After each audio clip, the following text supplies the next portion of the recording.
Well, the virus has now killed more than 100 people in China, and new cases have been confirmed around the world. So you don't want to frighten the American public. France and South Korea have also got evacuation plans. But you need to prepare for and assume strongly warning Americans to avoid all non-essential travel to China. That this is going to be a real serious problem. France, Australia, Canada, the US, Singapore, Cambodia, Vietnam, the list goes on. Health officials are investigating more than 100 possible cases in the US. Germany, a man has contracted the virus. The epidemic is a demon, and we cannot let this demon hide. Japan, where a bus driver contracted the virus. Coronavirus has killed more than 100 people there and infected more than 4,500.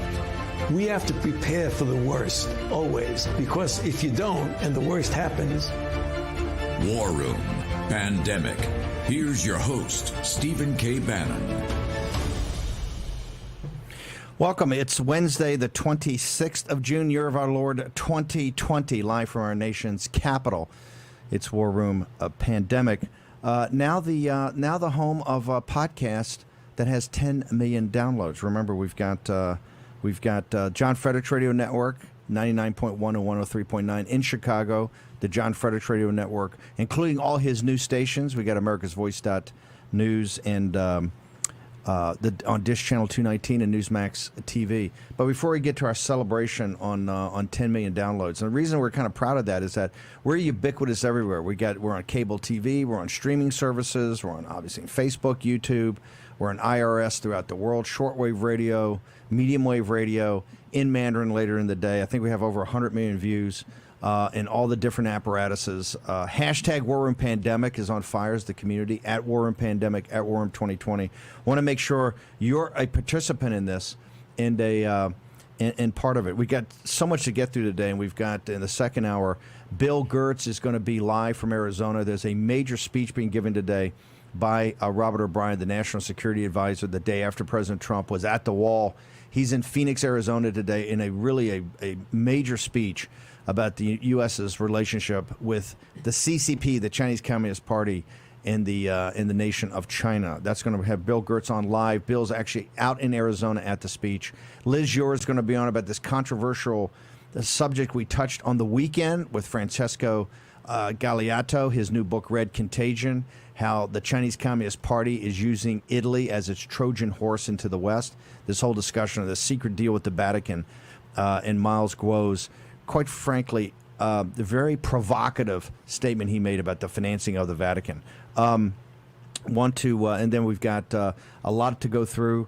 Our brother Raheem Gassam banned. You're banned on Twitter, Instagram. What are you banned on now? Banned on Twitter for actually exposing, I guess, a hate crime against three gay guys in domestic terrorism. Domestic terrorism. Jihadism. Yeah. And you were banned. But before we do that, I want to really give a hat tip to President Obama yesterday. Most people focused on his fundraiser, how much money, that was the headline. Also, how Joe Biden, I mean, and look, Joe Biden can't help it because that's just, it's diminished capacity. But the babbling that he does was this. But a lot of people noticed that President Obama is now modeling himself or taking as a role model the look, the Bannon look, and I think Obama looked terrific, didn't you? In the how many shirts do you have on? It was just two. How many pens? How many pens? No, I'm sending him some pens. I'm gonna send him some pens. So President Obama, this I wore the blazer for the first time. Is for you because I saw how you classed it up, how you classed up the look. So should we take a look at President Obama? Yeah, can we get that up on the screen? For play the video? Yeah. Look at that.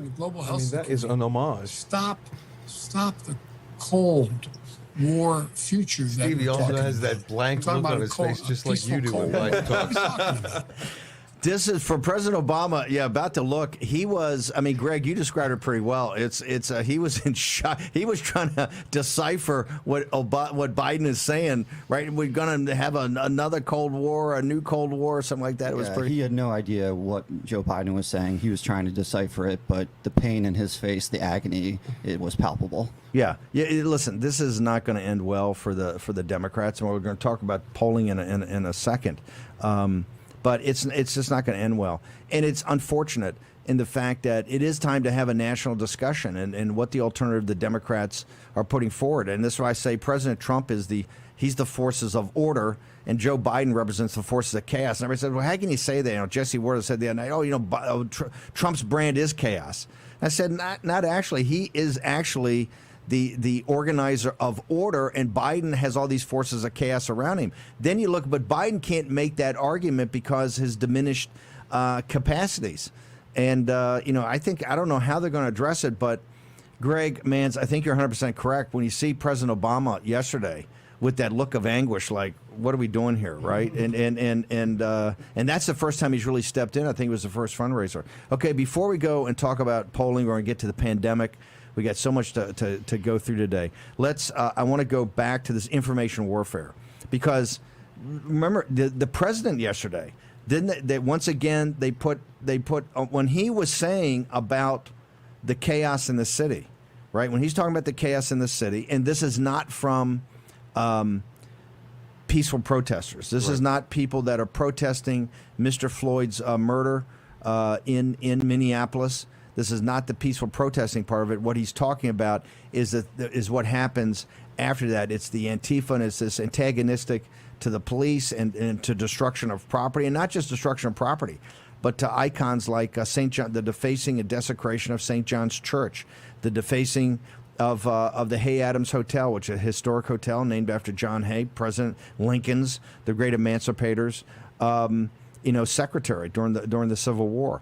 It's obviously all these statues that they want to come down, etc. But Raheem, you actually yesterday, and you guys set the stage here, you actually are trying to do something to get people to be aware of one of these horrific murders in London, and since they have they don't let you have guns in London, it's stabbing is the way they do it. You're seeing people stabbed all the time. I think under Khan's governor, while he's been mayor, the number of stabbings just skyrocketed. So tell us what happened and how did Facebook, what did they do to President Trump, and then what did they do to you? And by the way, I want to make very clear, the Sadiq Khan pattern was completely ignored until I went up on television, on national television on Sky News one day and called London an S-hole under Sadiq Khan. Then suddenly all the journalists started looking into the numbers. Turned out I was right.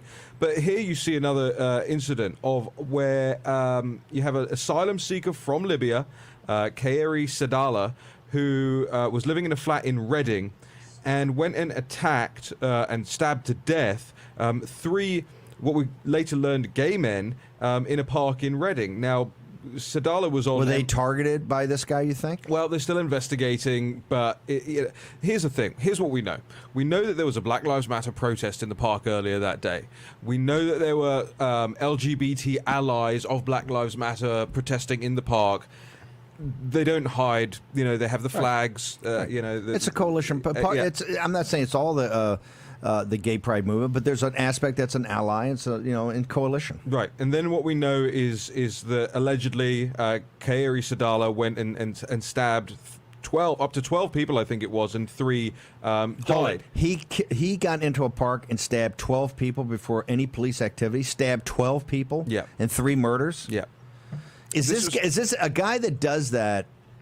Is either trained. My point is, this is not his first rodeo. You just don't walk in and be able to get to 12 people, stab them, particularly adults running around the park, and kill 3 unless you know what you're doing with a knife. You would agree with that? Yeah. Is he somebody that they had eyes on? He is. He's somebody that MI5 that was known to security services. Even somebody that perhaps had been previously detained.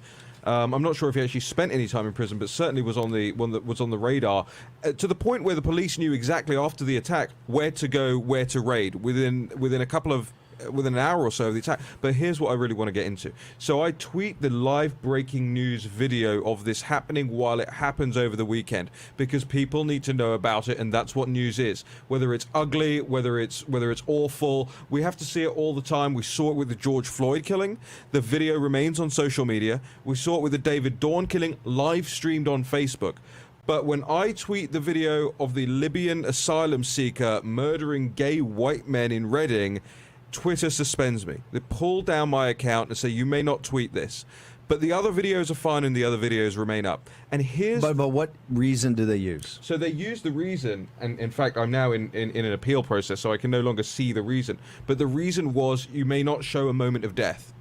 Now, in my video... Wasn't Sheriff Dorn, and it was in Vegas, wasn't Sheriff Dorn in the moment of death? Wasn't Mr. Floyd in a moment? Isn't the power of the video of Mr. Floyd because it's at the moment of death? Isn't it the Sheriff Dorn because it's at the moment of death? And in my video, you can't actually see a moment of death. At least you don't know if it's a moment of death. All you see is bodies on the ground. It's a very fuzzy and pixelated video from somebody in the park who's sort of wandering around trying to show the world what's going on there. It's not sort of a zoomed-in video like it is of Mr. Floyd or even of Mr. Dorn, where you hear in the video of David Dorn the guy saying to him, you know, don't leave me, don't leave me. You can see that he's dying in front of you. That's not the case in my video.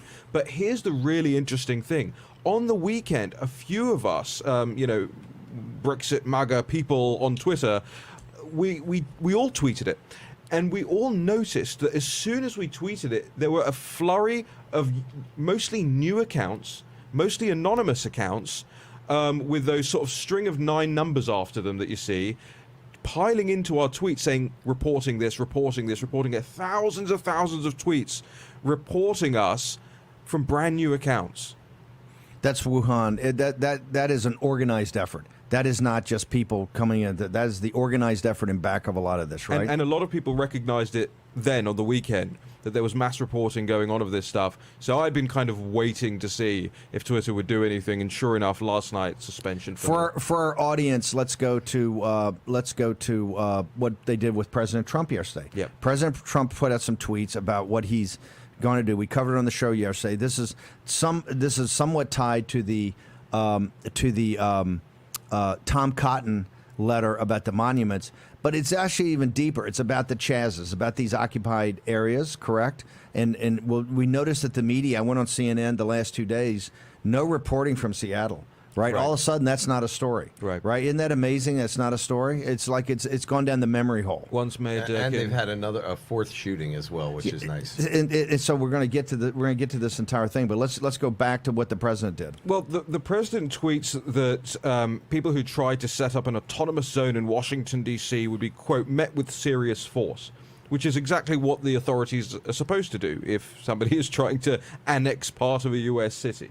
And Twitter places and the president is giving a warning that, hey, my patience is run out. Yeah. Peaceful protest is one thing, but you're not going to be able to occupy, and because I've seen these zones you do where you deface the buildings, desecrate the monuments, you do that. I'm not going to allow it. You will be in heads up. We're going to have force if necessary, right? Right. And Twitter places a veil over the post and quote, we've placed a public interest notice on this tweet for violating our policy against abusive behavior, specifically the presence of a threat of harm against an identifiable group. I suppose in this case it would be the Chaz residents. But here's another thing. The president needs to get his head around the fact that these companies are at war with him. And it's no good just sort of saying, oh, we're monitoring the situation. Because later in the day, what did Twitter do as well? It removed his favorite meme maker, Carpe Donktum, fully suspended, completely accountable. Carpe Donktum for what? For copyright infringement notice. Because Carpe Donktum makes memes using old film footage and music footage, which is fair use and parody and satire. Always has been. Yes. And he's not suspended. He is completely permanently The president's removed. got to understand one thing here. This dinner with Zuckerberg is just horrific back in November. These companies, number one, are not your friends. They're your enemies. This is information warfare. But at a very deeper level than that, even put President Trump aside, that these are dangerous to the American people in their size and the scale and the control they have. That's why I've argued, actually, I even think before Andrew Yang, because I just started doing it in the fall of 2017 after I left the White House, when I made these speeches. I believe two things. Number one, you should have full digital sovereignty, right? You should have full ability to decide whether your digital rights are going to be monetized or not, right? And then do some price discovery, whether you're going to use these services. And number two, they have to be treated as public utilities. They have to be broken up like the RBOCs were, and they have to be then put as public utilities. The people need control of these apparatuses. Okay, we're going to return with War Room Pandemic and no control in a moment.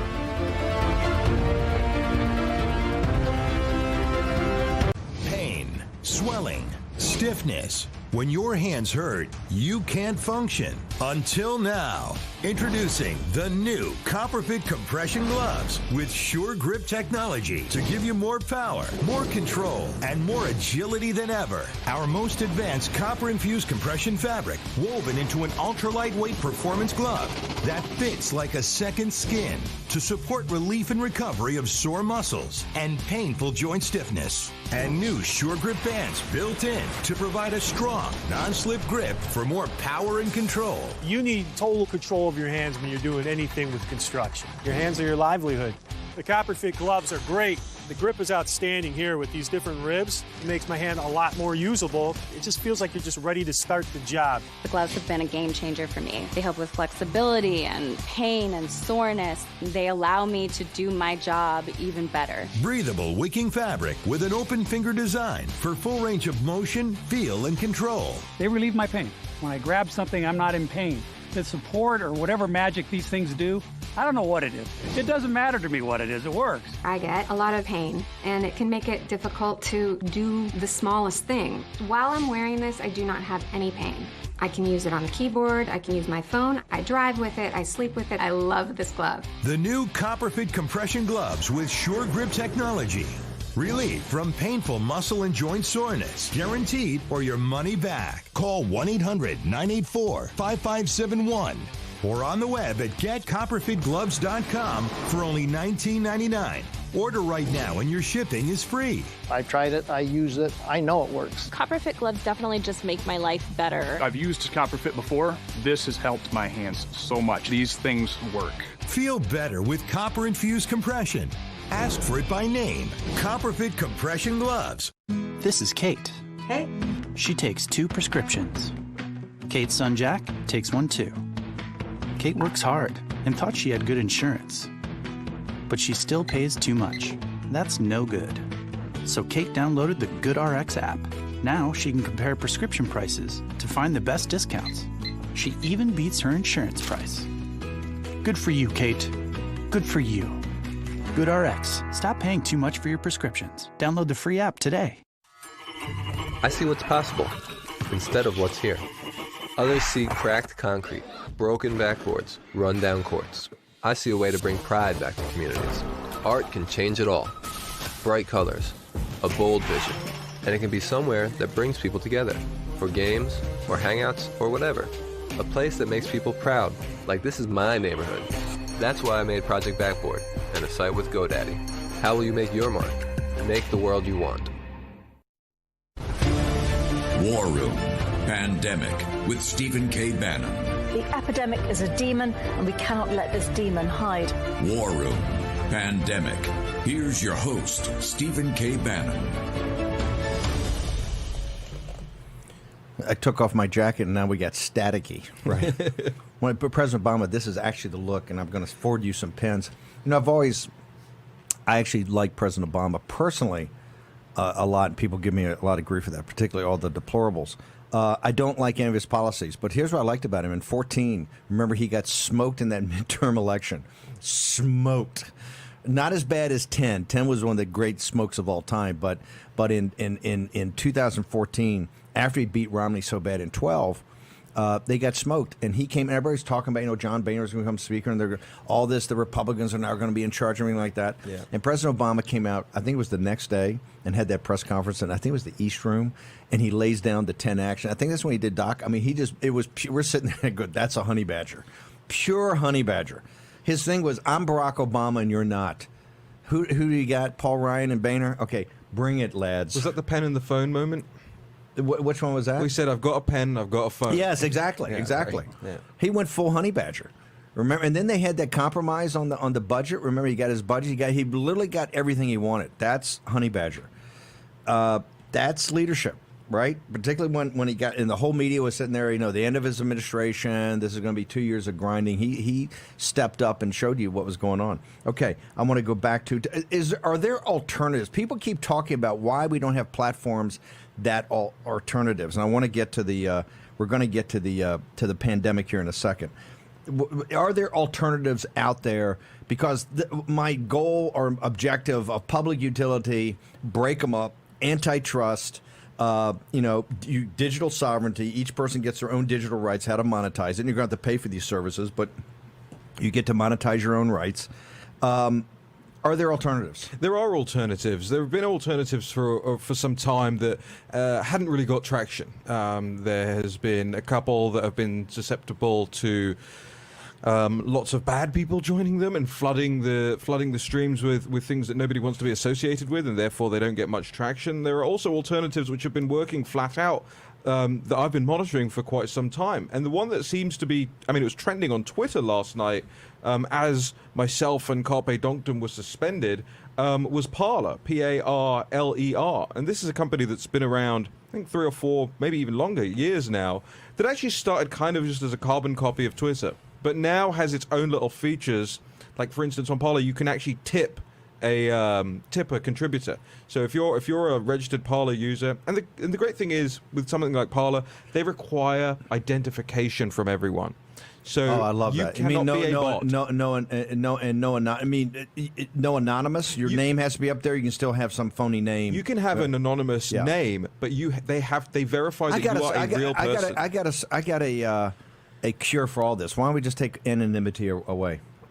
They take anonymity away, it'd be a lot more civil. Well, I think a lot of people would have said that about the great authors of yesteryear who published under pen names, right? Okay, I'll give you the 5 authors that did that. And the 95% of the authors if that's your best reason, look, if George Eliot's your best reason, you're going to lose that argument. Well, but also remember, George Orwell wasn't George Orwell, and people like to bring look.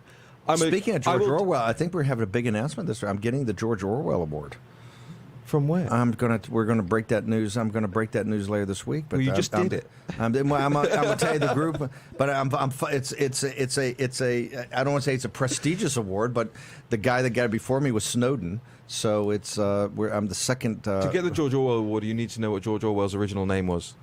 Was it Arthur? Was it? What's Eric Blair? Eric Blair. And do you know why he chose Orwell? No. He liked the vowel at the beginning, and he said, I was going to go with A. He was going to call himself Always, his surname Always, but he chose O. He said, I want to be at the line of sight in a bookshelf, so someone's eye line. Genius. So he chose Orwell. But Parler, he did that during the time he was a constable, in Hong Kong and in Singapore? Oh, that's a good question. I don't know when exactly he did the change. I had to one up. Exactly. I was on the ropes. I was on the ropes. What are these alternatives? Yeah. Alternatives that act in this information war, right? This information war. Are these practical alternatives today? How many users Twitter has? The problem with all these that nobody's migrated over is the scale. Yeah. These other things are at such scale. Even though you may not like what they do, that you do have access to the world. The other thing, though, I think is so fundamental. They're knocking out Raheem. They're knocking out other people. We've got to remember that Reg 230. Are these guys editors or are they publishers, right? They have to what are we doing decide. on Reg 230? What's happening with that right now? Why is it not action? What's the action that's happening on 230? I mean, the bill, I believe that is Josh Hawley's bill that has been created. But I'm saying, wasn't but forget the bill. Wasn't there an executive order? Didn't we actually start this process in an executive order to start? Well, I think the executive order was a statement of intent. The statement of intent to put legislation, to prompt legislation into place. So in other words, nothing's happened. Well, I mean, basically, you've signaled that, but you haven't done anything. And so part of these things may be some sort of alternative, but they're not alternatives. But here's what you got to think ahead. Okay. Here's what you're not thinking about, and here's why I joined Parler in 2018. By the way, for everyone joining nowadays, welcome. But here's the thing: 10th of December 2018. But here's the thing about them: I now have 26,000 followers overnight on Parler, and they are real people. They are verified real people, and I can see on my Parler account how many eyeballs I'm reaching with every single post that I make. Okay. Now, Twitter oftentimes can be a cemetery. You can be shouting at people, but because there are so many bot accounts, because there are so many disactivated accounts, because there's so much foreign intervention, all of this stuff, you don't actually know that you're hitting real people. So yes, it can be an echo chamber, and Parler very much is an echo chamber for sort of right-minded libertarian types at the moment, and that's fine. But Eric Trump is on there, Rudy Giuliani is on there, Rand Paul is on there, Dan Bongino's on there, Katrina Pearson's on there, Mark Levin's on there, Katie Hopkins on there. Is Dan Scavino on there? I believe Dan Scavino's on there, Paul Gosar's on there. So you're getting a critical mass that these people need, and if and when the president finally joins Parler, which I believe he will do, it only makes sense to be able to directly reach the people that you most care about, spreading your message. And he starts to post to Parler 10 minutes before he posts to Twitter, then suddenly CNN's going to have to go, and in a latest Parler message, suddenly America knows what Parler is. We've got to hashtag war and pandemic. I want to hear your views on this. This is information warfare. Remember, and this is the thing with the Bolton book. I don't know why the White House is not pushing this book. First off, it's highly classified. So I think I agree with Mike Pompeo and other people. I think John and Peter Navarro. I think Ambassador Bolton will end up in prison because of this book. Okay, unless there's something about the clearance process on the national security side. This shows you that, and I think it's a Christian Whiten today has a piece called "The Mouse That Roared." Yeah, which is it Fred Kaplan. Has a brutal piece in the National Interest, which is a fabulous magazine, fabulous site. Fred Kaplan in Slate. Fred Kaplan in Slate, but he's at the National. Isn't he at the National Interest? No, that's Christian Whiten. Christian Whiten is the National Interest. They're brutal about how this shows that Bolton doesn't understand the fundamentals of information warfare and economic warfare. And what's very clear in this thing that President Trump does, and the reason he's so adamant about keeping out of these shooting conflicts, is the simple reason that. Jack, can you take another chew? Can you take another chew? You haven't coughed enough yet, right? That would be a good sponsor. So, Fauci, Jack's cough came back after I made him watch. He and Greg Manns had to watch the entirety of Fauci's testimony yesterday. I mean, this is talk about moving the goalposts. Fauci. Here's the thing about mainstream media. We just would love if you're so data-based, evidence-based, science-based. Can somebody please ask Fauci a data-based, science-based, fact-based question that he actually has to give data or facts to? I mean, once again, yesterday was another thing of his just all over the map. We're going to get to that here momentarily. But before we leave this thing of information warfare, this is happening in our country. It's happening globally. This is, I think, one of the most sophisticated, methodologies of warfare out there. It's just not cyber. It's all this social media. And what they made the big deal about Russia, that was a drop in the bucket. What was 100,000 Facebook ads or something like that in Clapper's book when he said he got to it. This is massive on just a massive basis and has to be dealt with. So we're going to get to. But I think I've got some breaking news here, by the way.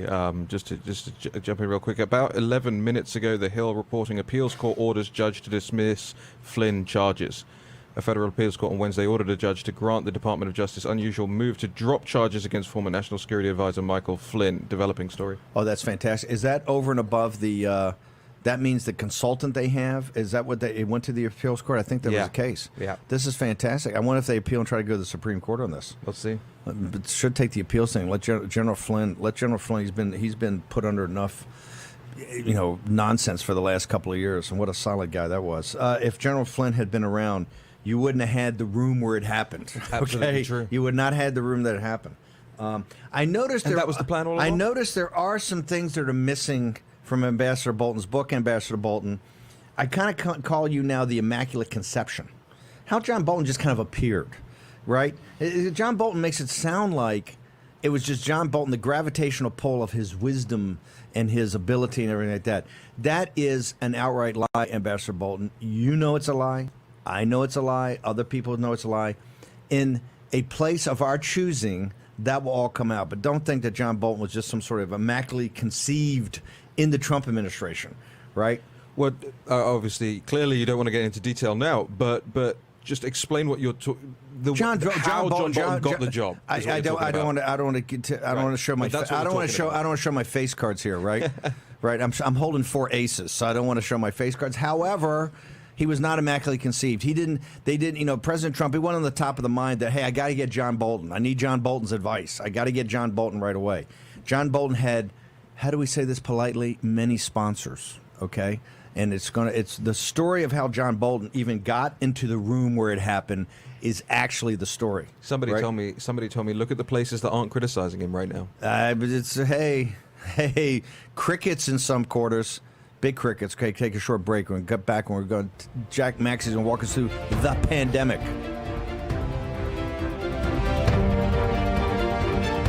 I'm Nick Bolton, and these days... Hey there. Hey there.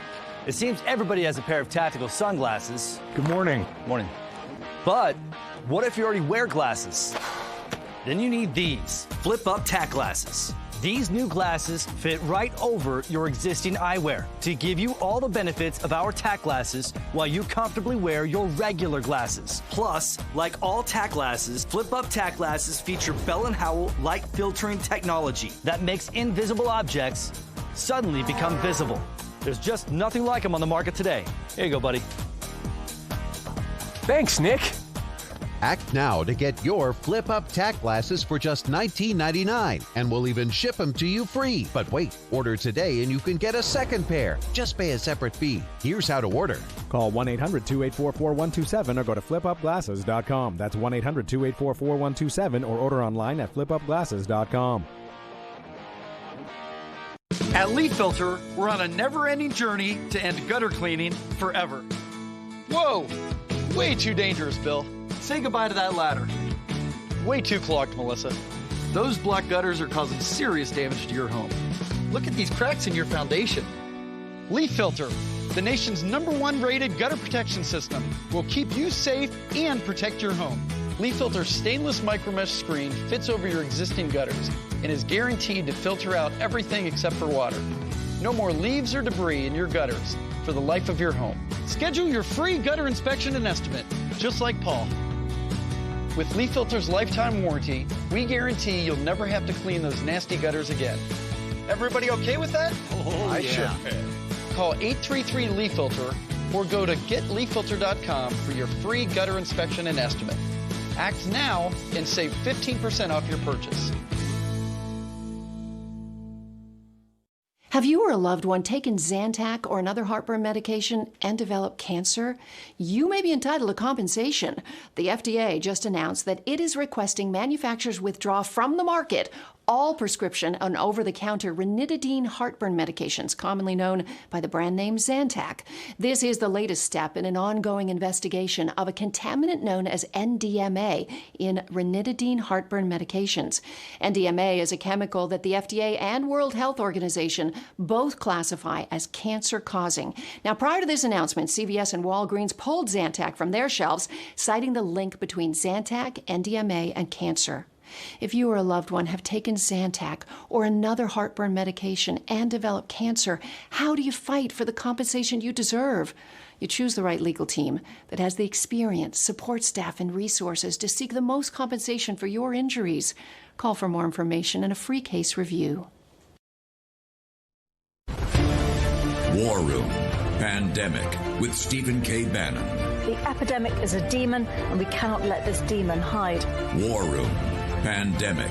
Here's your host, Stephen K. Bannon. It is turbulent times, whether it's information warfare, economic warfare, the financial crisis, the pandemic. Every day in the show, we get into it. Remember, if you're an entrepreneur, you're going to lead us out of this. It's going to be innovation and opportunity combined that actually chart the path for this coming decade. If you're an entrepreneur, you need NetSuite by Oracle. netsuite.com/Bannon, Bannon.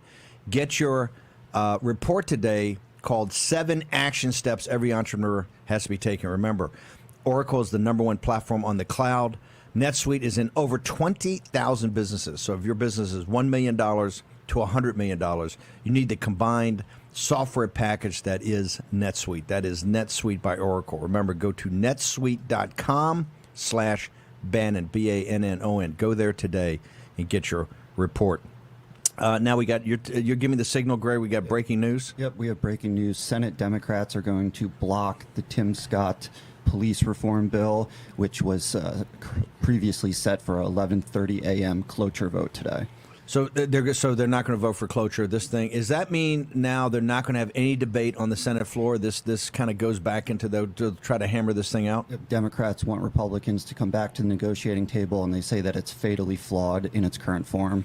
And what the Republicans are arguing, they want to do this on the floor of the Senate. They want to do this out in the open, right? They want to have debate, have amendments, but Democrats say at this point it's not possible.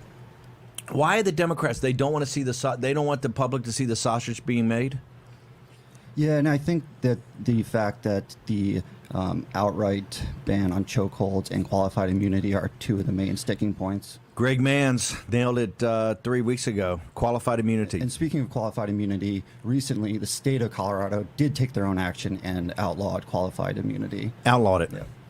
Okay. You saw the thing yesterday. They had the Congresswoman Holmes from the district walking around with the NBC reporter, almost attacked or kind of attacked by a guy on a what is a Segway, right? Segway. It came up and almost attacked him, and it was stopped by I think Congresswoman Holmes said.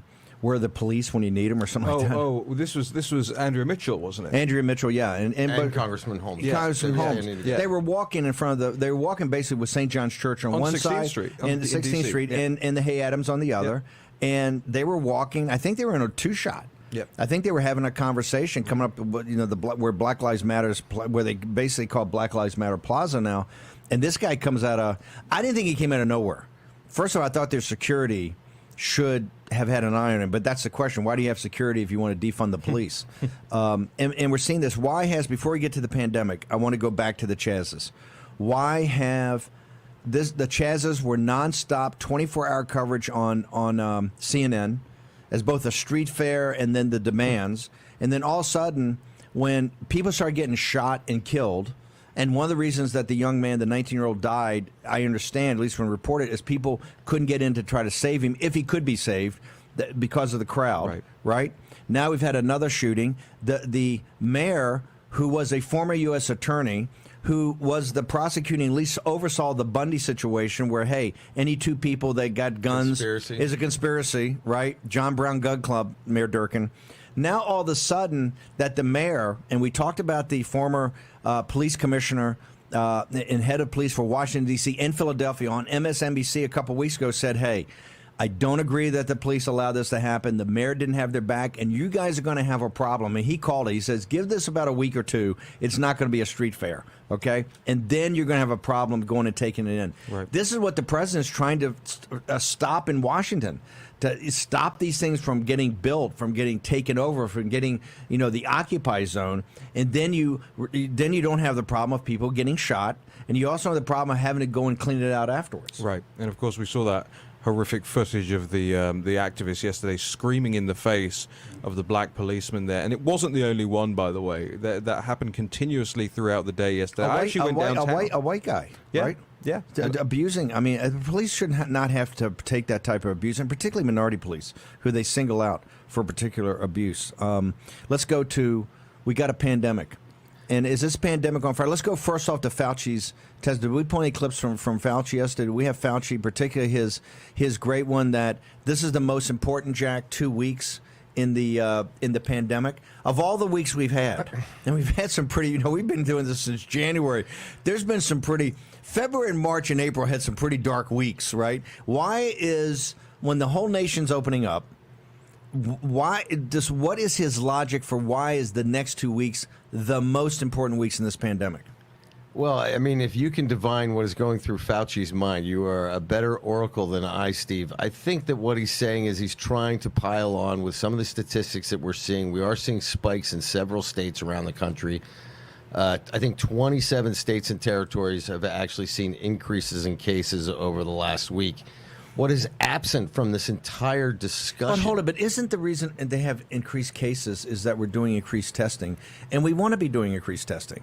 You want to test more. You want to find out what the part of the population have it, and then so people can also take their own necessary remedies if they have to do that. Absolutely, but we are seeing some trending spikes in hospitalization associated with it. For example, in Texas, they've got a few hospitals that seem to have their ICUs overloaded.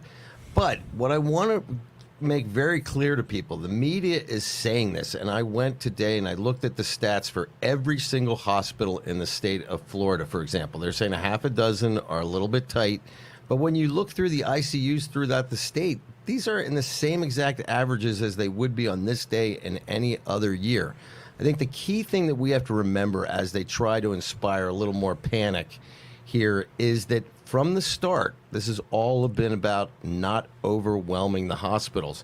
And that's what I think that we really got to keep an eye on. That's still the gating event, right? Yes. The ICU units. And in fact, Florida is now questioning what are these ICUs being used for in many cases, and it looks like they've been putting patients who aren't necessarily in need of ICU in it just because it's easier to monitor, and they've been using them almost as isolation units in many hospitals because if I'm a rural hospital, it's easier to put the 3 COVID-19 patients in the 5 ICU beds, even if they don't require necessarily ICU, but because they have rooms that can be isolated. We had the head of St. John's Hospital in Santa Monica, the fabled St. John's. He came and told us this about the capacity utilization, and the gating event is the ICU units. Remember at the time he told us ICU units are in the United States are about 100,000 beds, and they're at 85%. Yeah. They're at 85%. The average capacity. is about 80% nationwide. Now, when you did the lockdown, there are less traffic accidents, less crimes at that time, shootings, that type of thing. So you had more capacity. But even stopping elective surgery doesn't affect the ICU units because ICU units is really for the emergencies and things that come in that way. My point is we have a limited capacity of ICU units to begin with. Yes. It's not unlimited. Even he said at the time, if we put our shoulder to the wheel and converted everything, you got about another 25,000 units did you actually do. And we saw that in the field hospitals and some of the things you saw in New York. But we've hit a plateau mathematically. But one of the reasons we hit a plateau is that we're just doing more testing. We're doing more testing, and one of the things that they are seeing is a higher spike in younger people. Now, also remember, we're testing a lot of people who barely have any symptoms right now because in many places you can go and request a test and get it done. Well, hold it. I think everywhere in the country right now you can be, and here in Washington, D.C., yes, and I think it's around the country, it's gotten much better that you can just call and make an appointment for a drive-up. And you don't have to have any symptoms at all. You just go, you just have a test. And right? there does seem to be more enthusiasm for people to go out and get the tests as they anticipate that the test is going to be some sort of, undefined requirement for work in the future as we open up. So there's also I will tell you that there are two types of tests. The original test and then the new quick swab in the nose. You want to go for the newer test. Okay, the original test will get your attention. Okay, it will clean out your sinuses.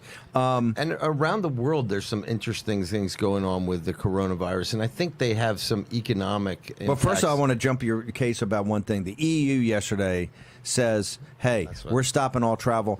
Are they? Look, we're nationalists. In fact, early on this show, when Mexico and I think Central America was Nicaragua, or somebody said we're stopping all travel from the United States. Honduras is that you guys don't have control. We're going to stop it. We support that.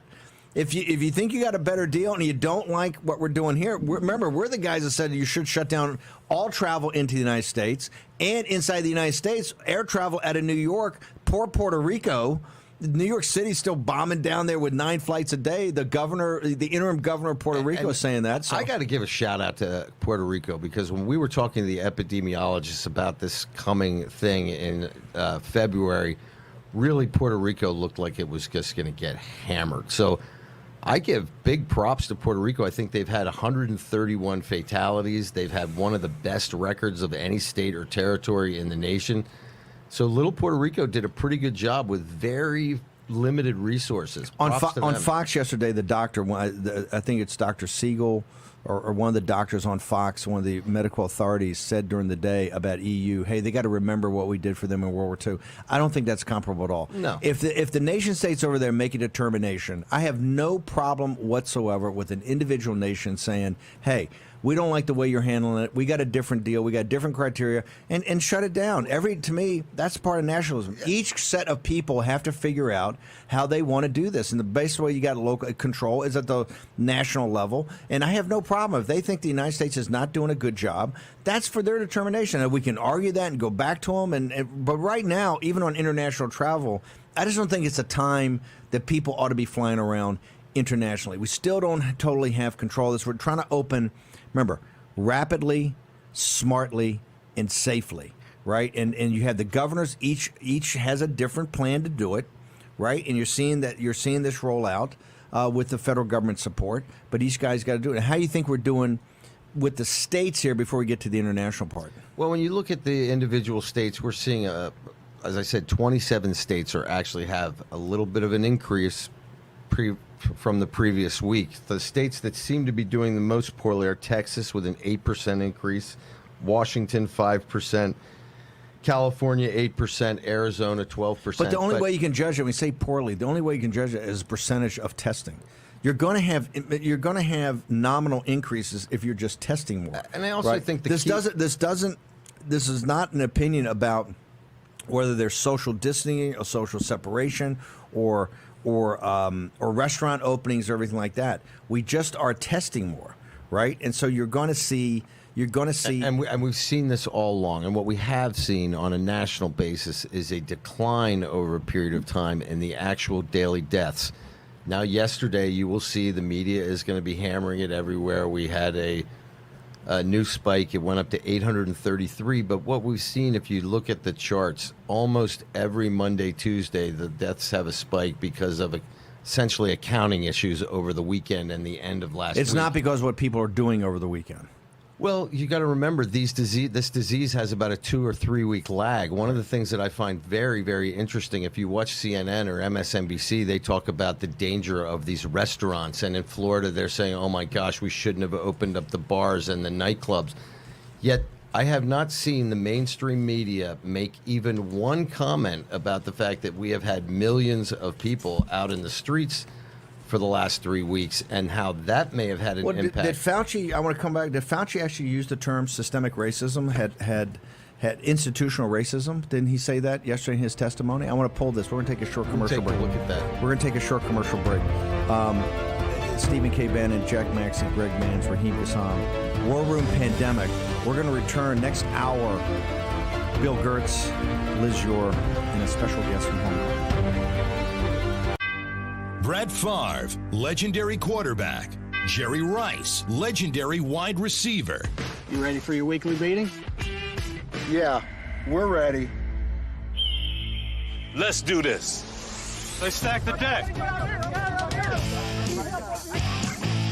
When legends play, they wear Copperfit Advanced Back Pro. Copperfit's best-selling compression back support just got better with new double-band adjustable supports for customizable compression when you need it most. Since I put this on, I feel so much better. The core is the most important thing. To know that I'm stabilized here. Whatever I'm doing, I can give it 100%. 4 built-in stabilizing supports designed to improve posture and help reduce lower back stress and strain. You have back pain, and it's affecting your everyday life. You do something. If you can find something to help you get back out and be active like Copperfit, go for it. Absolutely. Do not give up. A high-performance compression fabric infused with the powerful properties of copper, 360-degree flexible mobility, and lightweight, durable construction. Nothing more painful than having back pains. If you're aching, if you feel like you can't work out anymore, you can. And that's with Copperfit. Yeah. It's for all of us who still want to be active, still want to compete. Way to go. That's what I'm talking about. Man, this really does feel good. It feels to me like the fountain of youth. Copperfit's best-selling back support just got bigger, badder, and better. Or call 1-800-944-5851. Or on the web at advancedbackpro.com. Get yours now for only $19.99. This does feel good. That's what I've been saying. You think it was fair? It was fun. Play for the love of the game. Copperfit, live limitless. From roof to foundation, the damage to your home can be devastating from clogged gutters, leaking roofs, rotting wood and fascia, and flooded basements.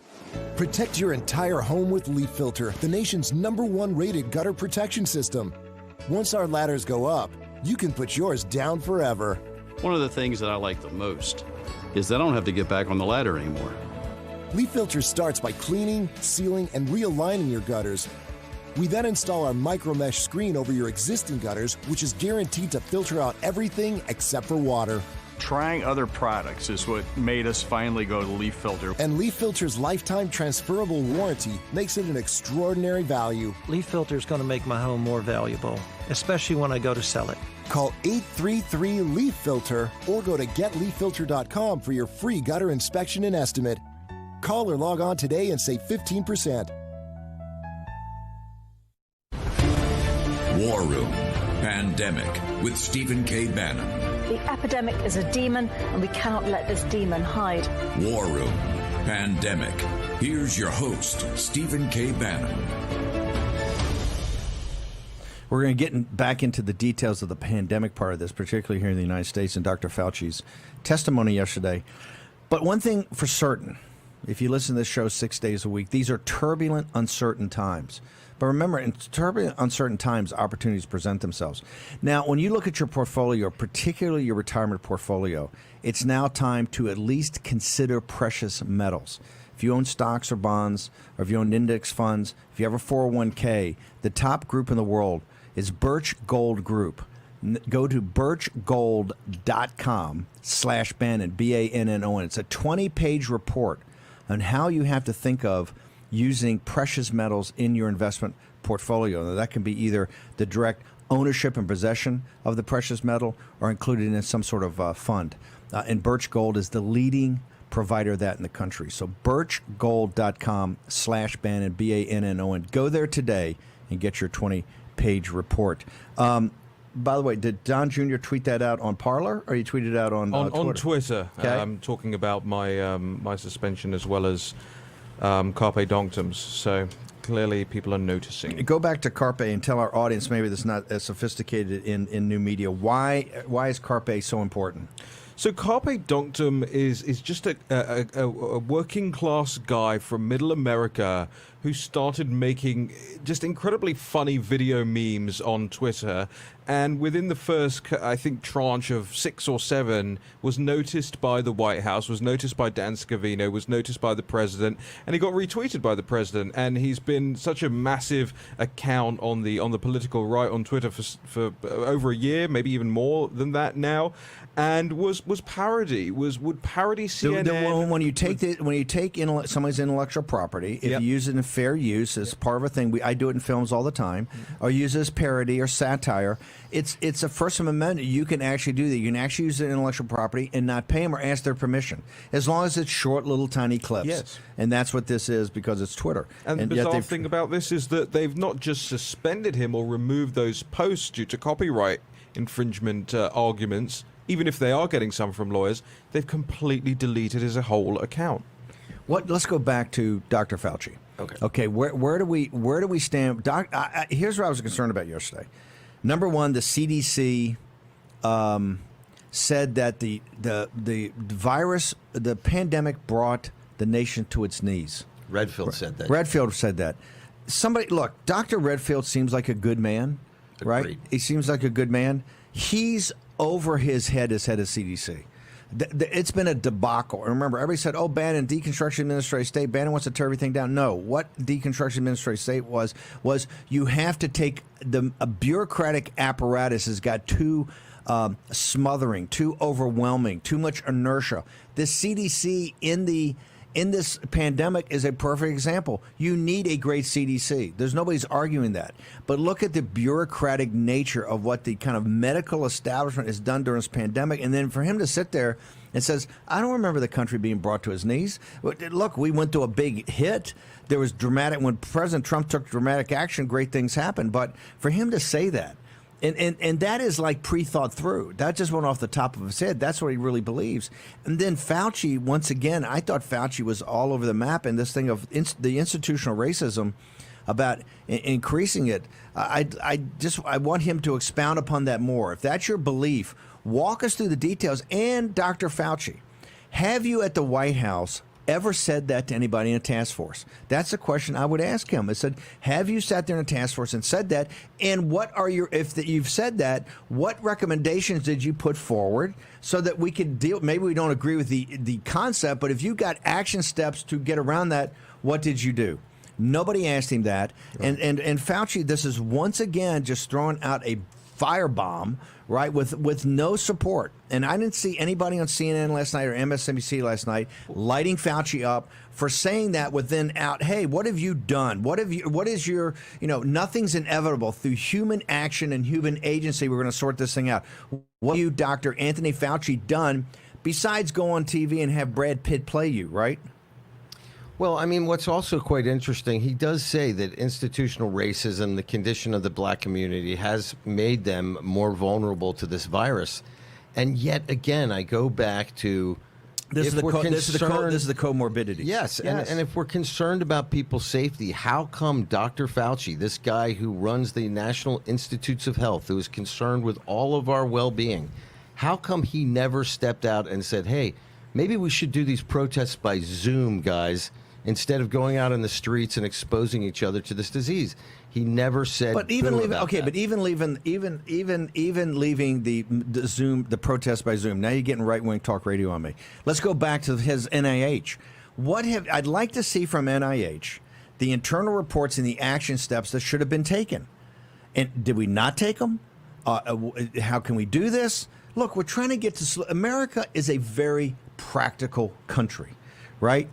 A very practical country. Had to be a practical kind of come over here. Had to be practical to get things done. That's what Europe used to always mock us. We didn't have the deep culture, the deep thinkers that Europe had. Because, when you're trying to build a nation, you don't have time to be a deep thinker. You're just worried about getting stuff done.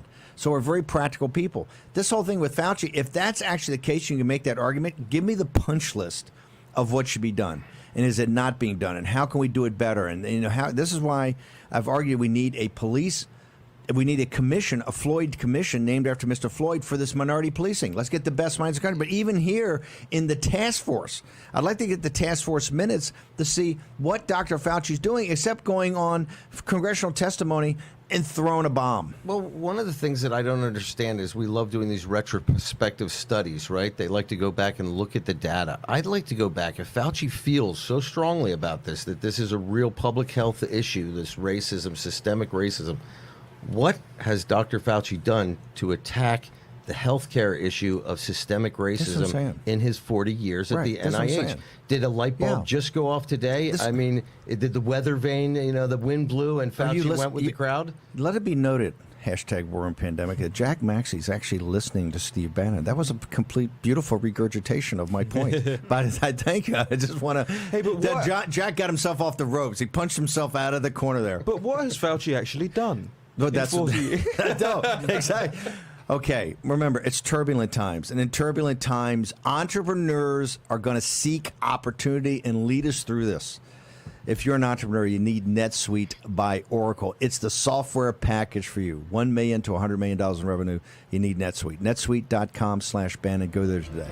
Okay, next hour, a huge speech being given in Arizona today by the National Security Advisor, Robert O'Brien. We're going to have Bill Gertz. We got Elizabeth Europe at the Vatican in China, and also a special guest from Hong Kong. All next on War Room Pandemic. The hottest new razor is taking the men's grooming world by storm.